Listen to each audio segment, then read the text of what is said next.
Hi, everyone. I'm Laura, 24 years old. What happened to me could happen to anyone.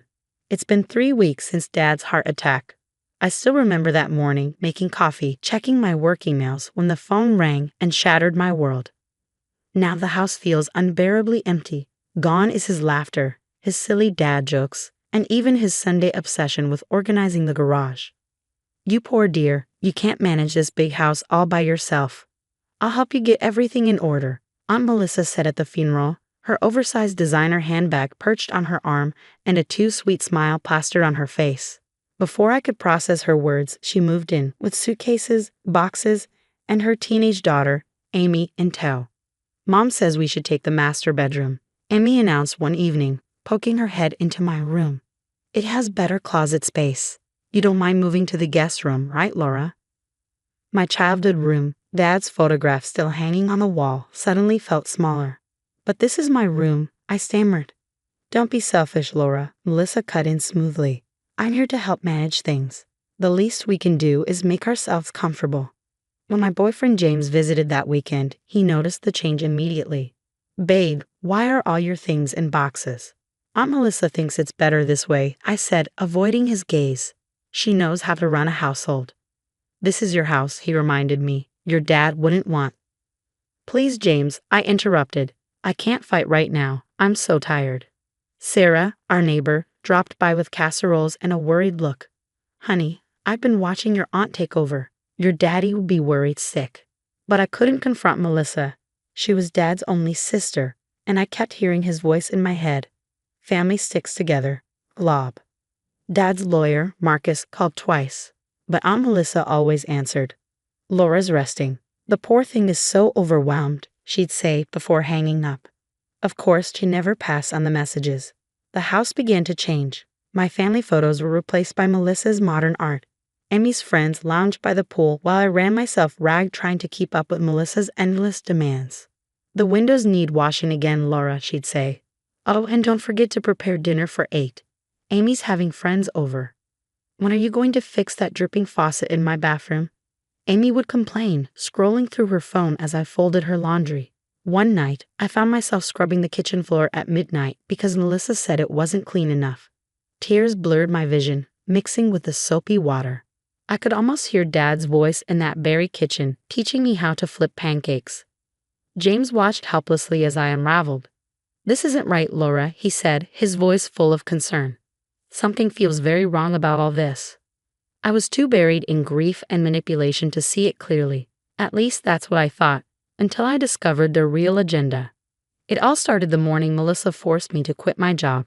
Over breakfast, she set her coffee cup down with a calculated air. Laura, darling, the house is falling apart.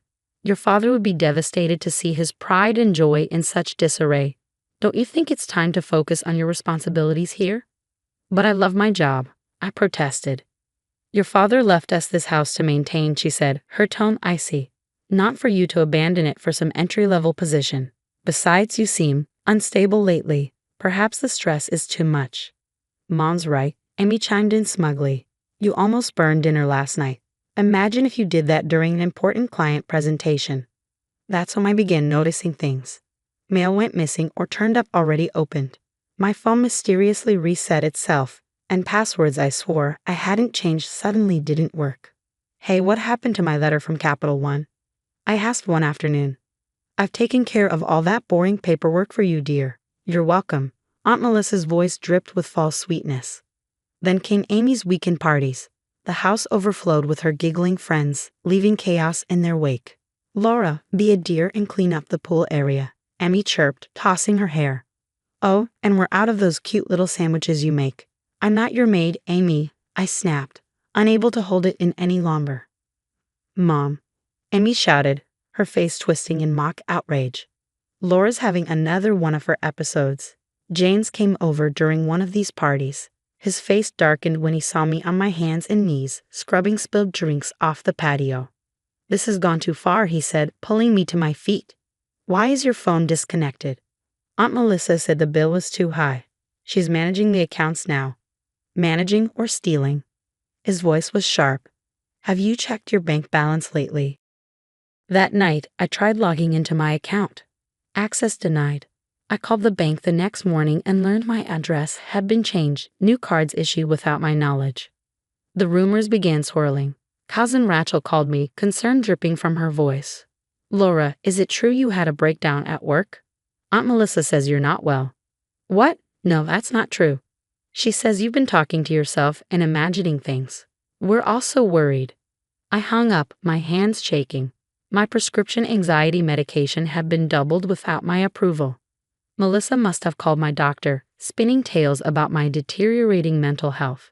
Things reached a breaking point when I went to buy groceries. I'm sorry, miss. Your card's been declined, the cashier said apologetically. Before I could react, Melissa's saccharine voice chimed in from behind me. Oh dear, another episode, she said, loud enough for everyone to hear. Here, let me pay. We really must discuss your spending habits, Laura. That night, I overheard her on the phone. Yes, poor thing's completely lost it since Robert died. Thank goodness I'm here to manage everything. No visitors right now. She's too fragile. Of course, I'll handle all the paperwork. I sat in my tiny guest room, once my childhood sanctuary, now a prison cell, and stared at my reflection in the mirror. Something inside me snapped. Dad's voice echoed in my mind. Always trust your gut, glow bear. It was time to find out what they were really up to. The next morning, Sarah from next door caught me at the mailbox. Her eyes darted nervously. Laura, honey, I installed security cameras after those break-ins last month. You need to see something. The footage showed Aunt Melissa sneaking into my room at 2 a.m., rummaging through my drawers, photographing documents. That's sneaky. I bit my tongue, forcing myself to stay calm. Careful, Laura, Sarah whispered. Stay quiet for now. James was waiting in my kitchen later that day, and he wasn't alone. Marcus, Dad's lawyer, stood beside him, his expression grim. I've been trying to reach you for months, Laura, he said. Your father's will, the house, everything, it's all yours. Only yours. What? My voice shook, but Aunt Melissa said, she has no legal right to be here. The documents she's been showing people, poorly forged. Look at this signature date. Your father was in the hospital that day. My hands trembled as I examined bank statements James had gathered.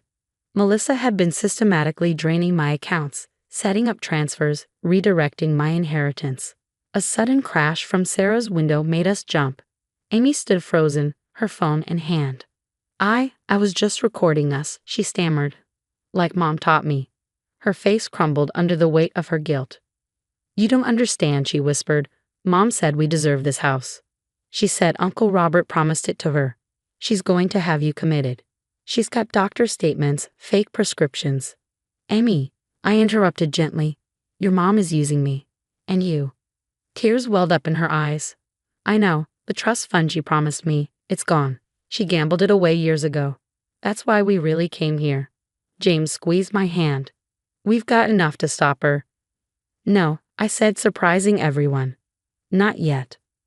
Over the next 2 weeks, we quietly gathered evidence. Sarah's cameras caught Melissa shredding documents and making late-night calls. James installed hidden audio recorders. Amy, racked with guilt, started slipping us information. Mom's meeting with a shady lawyer tomorrow, she whispered one night. Something about property transfers. I smiled vacantly, the way they expected me to. But in my pocket was a recording of Melissa's latest scheme, and in my heart, the certainty that Dad's legacy wouldn't be stolen. The grand finale came our annual family reunion, held at Dad's house. Timing, everyone. Please sit. I have an announcement. Aunt Melissa stood at the head of the room, champagne flute in hand, her voice dripping with feigned authority. This concerns Laura's future care. Actually, I interrupted, standing tall, my voice steady and strong. I have something to share first. The room fell silent. Marcus emerged from the study, carrying a stack of files. Sarah stepped forward and pressed play on the TV remote. The security footage began rolling. Melissa sneaking into my room, rummaging through drawers, and photographing documents. Every forged letter, every late-night theft, every manipulative phone call was displayed for the entire family to see. That's not. Those videos are fake, Melissa sputtered, her face pale. Fake, like these bank statements. I held them up. Or Dad's forged signature. Or maybe the doctor's letters you fabricated. Amy burst into tears. Mom, you promised we wouldn't get caught. The room erupted into chaos. Aunt Rachel dropped her wine glass, shards scattering across the floor. Uncle Pete pulled out his phone, dialing his lawyer. You ungrateful little. Melissa lunged toward me, but James stepped between us, his expression unwavering. The police have copies of everything, I said calmly, and the bank's fraud department is very interested in your creative accounting. Within hours, Melissa's carefully constructed world collapsed. The police arrived with warrants, uncovering not just her schemes against me, but a trail of similar scams spanning years. At the hearing, Marcus presented a damning case. Your Honor, he began.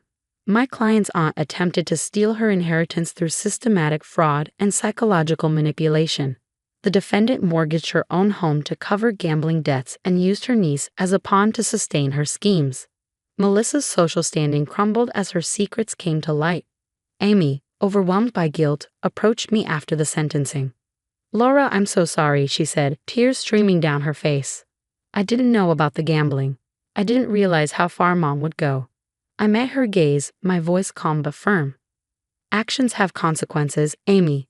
Your college fund was just another casualty of your mom's choices. With Melissa gone, I began rebuilding my life. I returned to work, earned the promotion I'd been striving for, and threw myself into restoring Dad's house. Every trace of Melissa's presence was erased, her modern art replaced with Dad's photos, his laughter and legacy reclaiming the space. Sarah helped me plant a new rose garden in the backyard. Your father would be so proud of you, Laura, she said one evening, her voice full of warmth. One evening, in that same garden, James knelt before me. The twilight painted the sky in hues of pink and gold, and his voice trembled slightly as he spoke. Laura, these past months have shown me your strength, your resilience, and your heart. I can't imagine life without you. Marry me. The ring sparkled, a symbol of a brighter future, so different from the darkness we had overcome. What would you do if someone close to you was gaslighting and manipulating you while stealing your inheritance? Would you confront them immediately or quietly gather evidence like I did? Share your thoughts in the comments below. I'm especially curious to hear from those who've dealt with toxic family members. How did you handle it? If you want to hear more stories about standing up to manipulative relatives and reclaiming control of your life, hit that subscribe button and turn on notifications. Together, we can help others recognize the signs of financial and emotional abuse before it's too late. Remember, sometimes the most dangerous wolves come dressed as family sheep.